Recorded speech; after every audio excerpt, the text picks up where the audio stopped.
Hey everyone, this is One Man Zerg with the UEN.com giving you a build order today on how to do a Baneling bust. So you're going to want to use this if you're playing against a Terran opponent.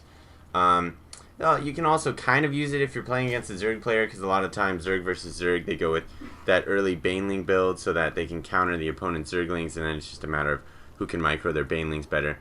So what we're doing is we're watching Demaga right here in the 12 o'clock position versus, or the 6 o'clock position, versus Jinro in the 3 o'clock position.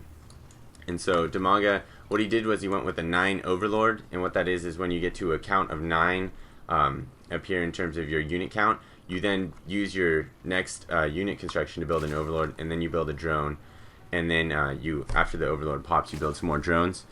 And that's a pretty standard move for a Zerg player to do. There's also the 10 Overlord, then there's the extractor trick, the double extractor trick. There's a lot of stuff, but 9 Overlord is arguably the best one because it leaves you with the most minerals. Some people have done some tests, but it's like a 10 mineral difference. What are you gonna do? So notice he went and he built a 14 spawning pool and then a 13 extractor. Those are pretty key numbers. You can go up or down a little, but that's good timing. It lets you get Zerglings pretty early.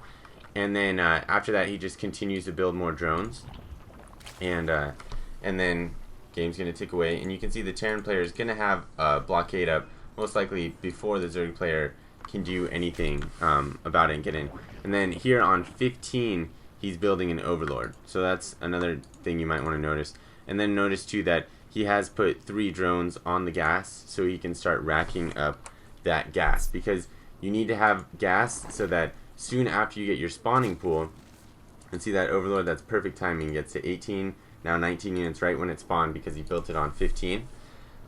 Get a queen that'll help you spawn your larva faster, and you can expand creep too if you get to that point in the game, which I don't think we will here. And then he's just going to crank out some Zerglings from here.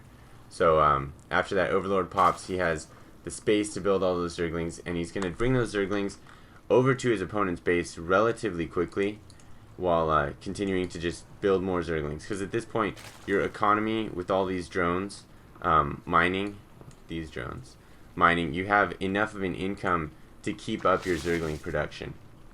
So I don't know, he hasn't spotted him yet, but he knows he's not over here. So now Demaga knows, okay, Jinro is over here. What am I going to do?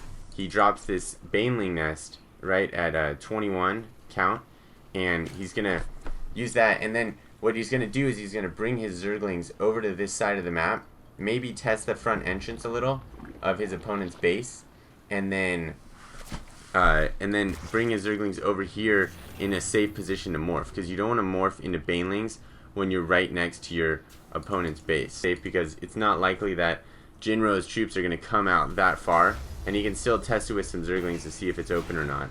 And then you can see the Baneling nest is about to pop. So right when the Baneling nest pop, you can see he has 130 gas, and so he can immediately take these and morph 5 Banelings out of that. And then it's 25 gas, 25 crystal to morph into the Baneling. So he's going to try and use that as much as he can, and then he's going to have to play with these Hellions a little bit. And you can see he already got the speed upgrade. So what you do is you build the speed upgrade first, and then you get the Baneling nest, and then you morph into the Banelings, and then it takes 5 Banelings to take out that supply depot, and then you just rush in with your Zerglings. And then he has Hellions in this case, which are great counters to Zerglings, but if they're surrounded, they can't do much.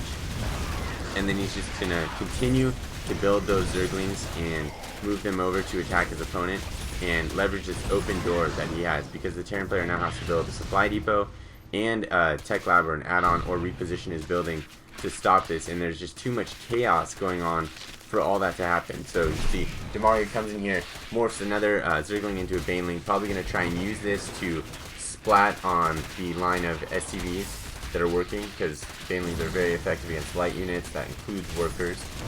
And then yeah, just continues to bring in those Zerglings, using that queen to spawn the larva constantly, and outproduce his opponent and just not give his opponent a chance. So I hope that helps you guys. Remember, Overlord on 9, and then he went with the spawning pool on 14, the extractor on 13 right after. Continued to build drones, went with the Overlord on 15, and then continued to get gas. He had 3 drones on gas. Got the speed upgrade as soon as he had 100.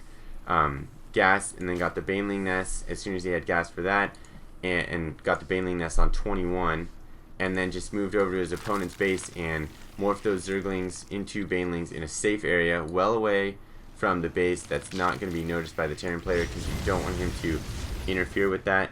And then just pushed in and got those 5 Banelings to crash through that supply depot and open up the gap for his Zerglings to go in.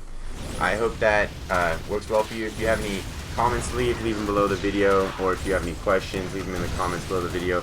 And if you like this and want more tips like this or strategies, you can go to theuen.com or subscribe to our YouTube channel, the UEN TV. Thanks for listening.